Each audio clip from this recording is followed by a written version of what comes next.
Hello and welcome to part 3 of module 20 in our C language series. This session is going to focus on the hill climbing search technique. But before we get down to discussing that, just a little background. We know from the last session that both the depth first search technique as well as the breadth first search method have disadvantages that make them unsuitable to be used in a generalized AI program. We also know from the last session that an AI program requires more advanced or sophisticated search methods that can only be achieved using heuristics. And remember that heuristic search methods work on maximizing or minimizing some aspect of the problem. Now, with that background, let's go and discuss the hill climbing search technique. And in the context of our case study, there are two constraints that the passenger would look to minimize. One is the number of connections, the other is the length of the route. Our goal today is to use the hill climbing search technique and look for a route that will minimize the number of connections. Remember that the shortest route does not necessarily mean the fewest connections, right? We're going to be using heuristics, of course. The thinking that will apply is that if we have the passenger flying over a longer distance, that will not only help to reduce the number of connections, but will also at the same time bring the passenger closer to his or her destination. In other words, a longer flight distance implies fewer connections, which in turn implies that the passenger is closer to his or her destination. So now let's go ahead and modify the program we wrote earlier to find the best route from New York to Los Angeles using the hill climbing search technique. So of course, we now need to go to code blocks and we can open the project. So click on open. If you're within the folder already, just click on the CBP file. And the first change we need to make is to uncomment this block of code, that is the depth first search, because as I mentioned to you in the first session, the hill climbing search technique that we're looking at is built on the basis of the depth first search. And we will comment out the code for the breadth first search. Right? Just make sure that you have the opening and closing brackets for this is flight function intact. Right? Make sure it's not commented out. And the changes that we need to make are in the find connect function. That's here. Okay, so what we're going to do is we will comment out this code, the entire block of code up until this point. Okay, so that we have the function brackets intact and you can keep that return 0. And you can put in a comment here saying code for hill climbing search, right? And if you want to put in another comment for this one, you can say code for both depth first and breadth first search, right? So you have that for your reference. Now we'll start with variables. That's find pause. And then we have another one called max distance. And another one called POS, right? Remember, we're going to look for the route that is flying over the maximum distance on the way to Los Angeles, right? So find pause equal to 0 and max dist also equal to 0 as well as POS equal to 0. Now we have a while loop. While find pos is less than f pos. If you recall, f pos was being incremented every time we added a root to the database. Right, that's here. So this loop will continue as long as find pos, which is 0, is less than f pos, essentially going through that array or the database.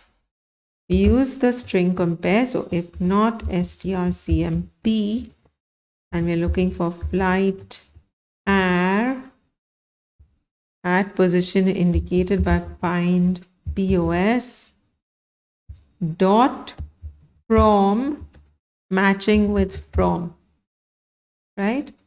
And the other condition is we need skip over to be with value 0, right? So and not flight air of or at position indicated by find pos dot skip over. Okay. If those conditions are fulfilled, then within that block, we'll check if flight air at position indicated by find pos dot distance is greater than max distance. You see the first time is 0, so we will store the distance in max distance. And every time then we will compare and see if we find a distance greater than that.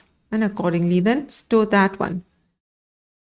So you see what we're doing here. We're looking for the route which has a maximum distance and then storing that distance in max dist. Right? So here we say POS equal to find pos. So we know the index essentially in the array at which this route is located, the one that has a maximum distance, and then max dist equal to flight air at position indicated by find pos dot distance. Right, so I hope you understood what's happening here. So the first time we go through the array, that first distance will be stored there. But as we compare each element in the array, finally we will have, or rather find, the route with the maximum distance and have that value stored in maximum distance. Right? And then of course, we need to increment find pos by 1 before we go back into the while loop. Right? So I hope that's clear. Now out of this while loop, we check if we have that index POS is not 0, then what we do is we use a memcpy to copy to anywhere from the source rather will be flight air at position indicated by POS dot to. So we're copying the destination into to anywhere. And of course, the number of characters will be strlen of flight air at position indicated by POS dot to, right, plus 1. Okay, so I hope that's clear. And then we return the distance. So flight air at position indicated by POS dot distance. Okay. Now, don't forget to check that we have that return 0. Because remember, this distance is going to be caught in this variable dist, right? So now let's build the program. Let's run it. Put in our origin, which is New York, and destination is Los Angeles. And you can see we have the distance is 2,900. The flight is New York to Denver to Los Angeles. Remember, New York to Denver is a distance of 1,900. And then, of course, the direct flight from Denver to Los Angeles is 1,000 miles, right? So again, you can play around with this program after the session. Moving on, let's take a look now at the solution path we found through the program. This is our origin. These are our direct destinations, as you know, and then, of course, the via routes to other destinations, including to Los Angeles. And the solution path was New York to Denver, and then Denver to Los Angeles.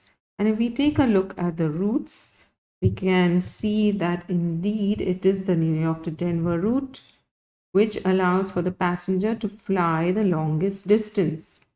And then, of course, we have Denver to Los Angeles, giving us a total of 2,900 miles, which, if we think about it, is pretty close to the shortest route that could be taken, which is New York to Toronto, 800, and then Toronto to Los Angeles, right? So that would be 2,600 miles.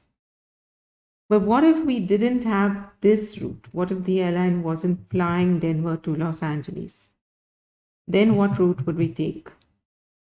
Then we would have to take New York to Denver. Of course, that's the longest distance, considering the heuristics we're using.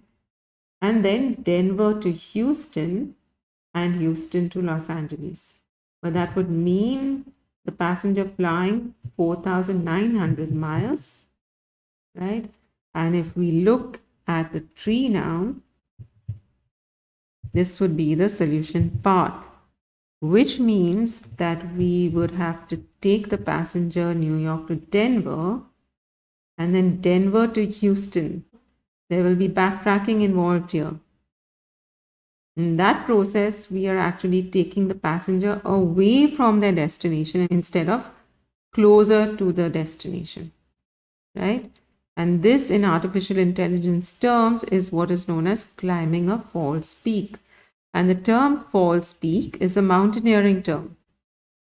What it means is that a person climbing a mountain may think they're reaching the peak or the pinnacle of the mountain, but when they get to the point that they think is the pinnacle, they realize there's a longer way to get to the top. And that, in essence, is what is called a false peak or climbing a false peak. Now let's do an analysis of the hill climbing search technique. The good, in our case, we found a fairly good solution with no backtracking, and this is generally the case when using the hill climbing search technique. So what is the bad then? We've already discussed one of the problems we could encounter when using the hill climbing search technique, and that is the false peak, where we're taking the passenger, in our case, away from their destination. Another problem that could be encountered is a plateau, and a plateau would be a node wherein if we go left or right of that node, it's going to be equally good or bad. And this is where the hill climbing search algorithm may tend to get stuck. The resolution, of course, is to choose one of the directions, left or right, and then work our way to the solution. But this could devolve into a depth first search, which is not ideal. The last problem we need to speak about that could be encountered is the ridge. And what this means is that we're crossing that ridge many times due to extensive backtracking while trying to find a solution path to the goal. And in our case, you could think of New York being the ridge that may need to be crossed many times if, for example, the airline is not flying certain routes. Right? What's the conclusion then?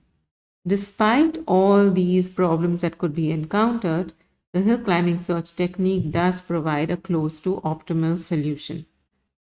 Now remember, as I said in the beginning of the session, heuristic search methods work on or focus on maximizing or minimizing some aspect of the problem.